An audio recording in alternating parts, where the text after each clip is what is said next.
जय हिंद। आज के इस वीडियो में हम लोग 12वीं कक्षा के भूगोल विषय के कुछ महत्वपूर्ण प्रश्नों पर परिचर्चा करेंगे। यह प्रश्न फरवरी 2021 में बिहार बोर्ड इंटरमीडिएट परीक्षा के लिए महत्वपूर्ण साबित होगी। जो छात्र 2021 में इंटर की परीक्षा देंगे उनके लिए रामबाण साबित होगा। तो आइए प्रारंभ करते हैं भूगोल के कुछ महत्वपूर्ण लघु उत्तरीय प्रश्न।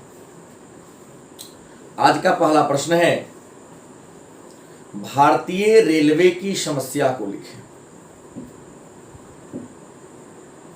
प्रश्न है, भारतीय रेलवे की समस्या को लिखें। तो आप लिखेंगे, भारतीय रेलवे की प्रमुख समस्या निम्नलिखित है, या भारतीय रेल की प्रमुख समस्या निम्नलिखित है। नंबर 1, बिना टिकट के यात्रा करना।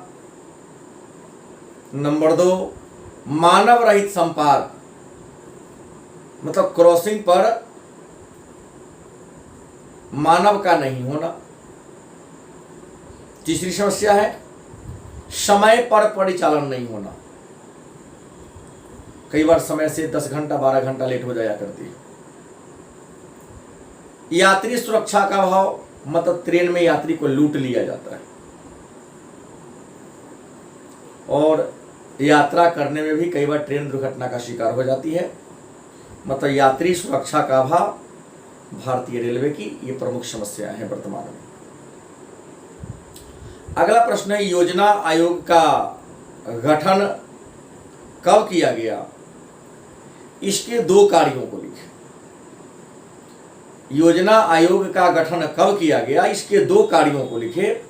आप लिखेंगे, योजना आयोग का गठन 15 मार्च 1950 ईस्वी को किया गया। योजना आयोग एक गैर संवैधानिक और सलाहकारी निकाय है, संगठन है। प्रधानमंत्री इसके पदेन अध्यक्ष होते हैं। देश के विकास के लिए योजना आयोग के द्वारा 5 वर्षीय योजना बनाई जाती है, जिसे पंचवर्षीय योजना के नाम से जानते हैं। योजना आयोग के जो महत्वपूर्ण कार्य है, नंबर 1, विकास के लिए नीति का निर्माण करना और सरकार को सलाह देना। नंबर 2, पंचवर्षीय योजना का निर्माण करना। तीसरा प्रश्न है, वायु प्रदूषण क्या है, या वायु प्रदूषण से आप क्या समझते हैं? आपका उत्तर होगा, हवा में, मतलब वायु में अवांछनीय और हानिकारक पदार्थों का मिल जाना। वायु में अवांछनीय और हानिकारक पदार्थों का मिल जाना वायु प्रदूषण कहलाता है। वायु में मतलब हवा में अवांछनीय, मतलब जिसकी हमें जरूरत नहीं है, और हानिकारक पदार्थों का मिल जाना, हानिकारक गैसों का मिल जाना वायु प्रदूषण कहलाता है। और वायु प्रदूषण के स्रोत क्या है? कल कारखानों के चिमनी से निकलने वाला धुआं, मोटर कार के सिलेंसर से निकलने वाला धुआं। अगला प्रश्न है, ऊर्जा के नवीनीकृत और अनवीनीकृत स्रोत में क्या अंतर है? इसी को प्रश्न को और भी चेंज कर सकता है कि ऊर्जा के चक्रीय और अचक्रीय साधन में अंतर स्पष्ट करें, या नवीकरणीय ऊर्जा या अनवीकरणीय ऊर्जा में अंतर स्पष्ट करें। आपका उत्तर होगा, नवीकरणीय ऊर्जा उस ऊर्जा को कहते हैं जिसे एक बार प्रयोग करने के बाद उसकी उपयोगिता समाप्त नहीं होती है। जिसे बार बार प्रयोग में लाया जा सकता है उसे हम नवीकरणीय ऊर्जा के नाम से जानते हैं। जैसे सूर्य का प्रकाश, पवन ऊर्जा, जल ऊर्जा इत्यादि। इसके विपरीत अनवीकरणीय ऊर्जा उस ऊर्जा को कहते हैं जिसे एक बार प्रयोग कर लेने के बाद उसकी उपयोगिता समाप्त हो जाती है, उसे पुनः दोबारा प्रयोग में नहीं लाया जा सकता है, तो उसे हम अनवीकरणीय ऊर्जा के नाम से जानते हैं, जैसे कोयला, पेट्रोलियम इत्यादि। अगला है फुटकर व्यापार, खुदरा व्यापार। फुटकर व्यापार अथवा खुदरा व्यापार से आप क्या समझते हैं? फुटकर व्यापार क्या है अथवा खुदरा व्यापार क्या है? तो आपका उत्तर होगा अल्प मात्रा में, मतलब थोड़ी मात्रा में यदि वस्तु का क्रय विक्रय किया जाता है, थोड़ी मात्रा में यदि वस्तु का क्रय विक्रय किया जाता है, तो ऐसे व्यापार को, ऐसे बाजार को हम फुटकर व्यापार या फुटकर बाजार के नाम से जानते हैं। अगला प्रश्न है कच्चे माल के आधार पर उद्योगों का वर्गीकरण करें। आपका उत्तर होगा कच्चे माल के आधार पर उद्योगों को 5 वर्ग में बांटा गया है। कच्चे माल के आधार पर उद्योगों को 5 वर्गों में बांटा गया है, जो इस प्रकार है। नंबर 1, कृषि आधारित उद्योग, मतलब जिस उद्योग को कच्चा माल कृषि से प्राप्त होता है उस उद्योग को हम कृषि आधारित उद्योग कहते हैं, जैसे चीनी उद्योग, जूट उद्योग, चाय उद्योग, कॉफी उद्योग इत्यादि। दूसरा है खनिज आधारित उद्योग, वह उद्योग जिसको कच्चा माल खनिज संसाधन के रूप में प्राप्त होता है। खनिज के रूप में जिस उद्योग को कच्चा माल मिलता है उसे हम खनिज आधारित उद्योग के नाम से जानते हैं, जैसे लोहा इस्पात उद्योग, सीमेंट उद्योग, कोयला उद्योग, पेट्रोलियम उद्योग, एल्युमिनियम उद्योग इत्यादि। तीसरा है वन आधारित उद्योग, वह उद्योग जिससे कच्चा माल जंगलों से प्राप्त होता है उसे हम वन आधारित उद्योग के नाम से जानते हैं, जैसे फर्नीचर उद्योग, लाख उद्योग इत्यादि। अगला है पशु आधारित उद्योग। पशु आधारित उद्योग उस उद्योग को कहते हैं जिन्हें कच्चा माल पशु से प्राप्त होता है, जैसे दूध उद्योग, मांस उद्योग, चमड़ा उद्योग, ऊन। अगला रासायनिक,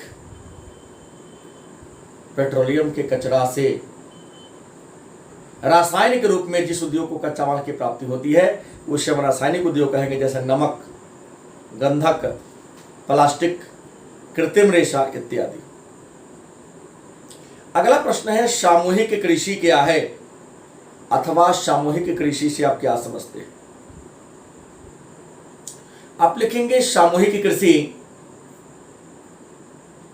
उस कृषि को कहते हैं जिसमें लोग अपने कृषि, अपने पशु, अपने कृषि और अपने पशु को आपस में मिलाकर एक साथ रखते हैं, साथ में पशु को पालते हैं, साथ मिलजुल कर खेती बाड़ी करते हैं, तो ऐसी कृषि को हम सामूहिक कृषि के नाम से जानते हैं।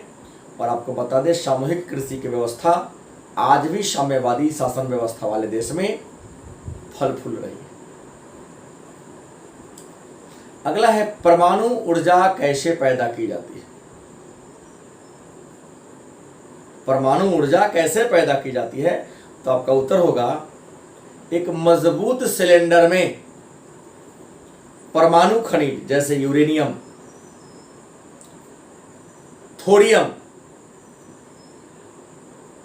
को डालकर आपस में टकराने से मजबूत लोहा के बने मजबूत सिलेंडर में परमाणु खनिज जैसे यूरेनियम, थोरियम, प्लूटोनियम, जर्मेनियम, जिरकन, इनको डालकर आपस में बम्बार्डिंग कराने से, आपस में लड़ाने से जब ऊर्जा की प्राप्ति हो तो उसे हम परमाणु ऊर्जा के नाम से जानते हैं।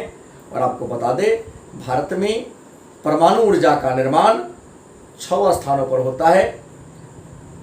वह है तारापुर जो महाराष्ट्र में है, रावतभाटा यह राजस्थान में है, नरौरा उत्तर प्रदेश में है, कैगा कर्नाटक में है, काकरापारा गुजरात में है और कुडनकुलम तमिलनाडु में। अगला प्रश्न है, पारिस्थितिक असंतुलन को प्रभावित करने वाले कारक कौन कौन हैं? पारिस्थितिक असंतुलन को प्रभावित करने वाले कारक कौन कौन हैं? आपका उत्तर होगा, पारिस्थितिक असंतुलन को प्रभावित करने वाले प्रमुख कारक निम्नलिखित है। नंबर 1, वनों की अंधाधुंध कटाई। Number 2, global warming. नंबर 3, तीव्र गति से शहरीकरण और औद्योगिकरण का विस्तार तथा तेज गति से बढ़ती हुई जनसंख्या पारिस्थितिकी असंतुलन को प्रभावित करने वाले प्रमुख कारण। अगला प्रश्न है, जमशेदपुर शहर एवं पुणे शहर के महत्व को लिखें। मतलब जमशेदपुर और पुणे के महत्व को लिखें। आपका उत्तर होगा, जमशेदपुर जो झारखंड का एक औद्योगिक शहर है, इस शहर की स्थापना जमशेद जी टाटा ने किया था।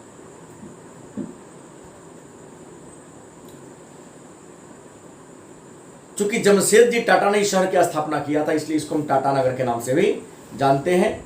इसी शहर में 1907 ईस्वी में जमशेद जी टाटा ने भारत का पहला लौह इस्पात कंपनी की स्थापना करने का काम किया था, स्वयं के निजी पूंजी के आधार पर। उसके पुणे की बात करते हैं तो पुणे महाराष्ट्र राज्य का एक प्रमुख शहर है, जहां सूती वस्त्र के अनेक सारे कारखाने हैं।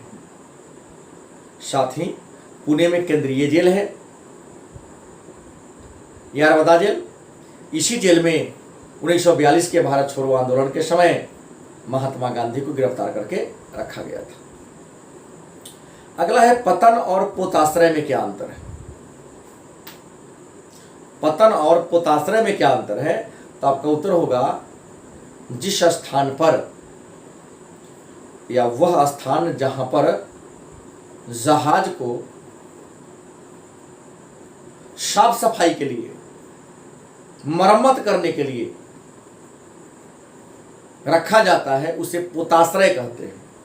और जहां पर जहाज सामान को लाद कर कहीं जाने को तैयार होता है, जहाज कहीं यात्रा पर खुलने को तैयार लगा होता है, उस स्थान को हम पतन कहते हैं।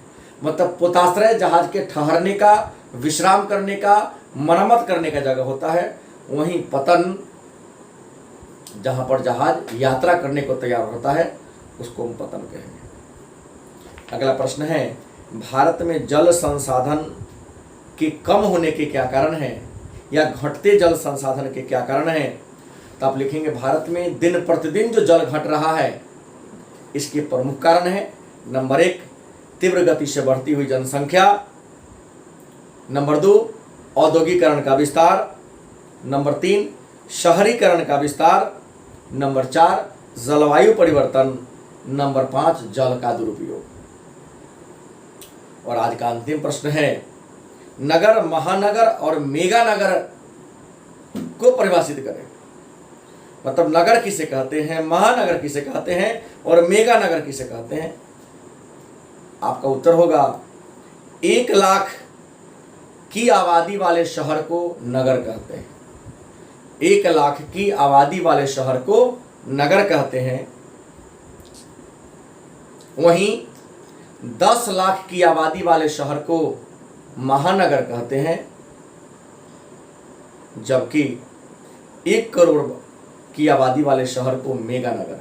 मतलब 1 लाख की जनसंख्या वाला शहर नगर, 10 लाख की जनसंख्या वाला शहर महानगर और 1 करोड़ की जनसंख्या वाला जो शहर होता है, उसको हम मेगा नगर के नाम से जानते हैं। तो आज के क्लास में इतना ही। पुनः कल के वीडियो में नया प्रश्न और नए विषय को लेकर आएंगे। तब तक के लिए धन्यवाद।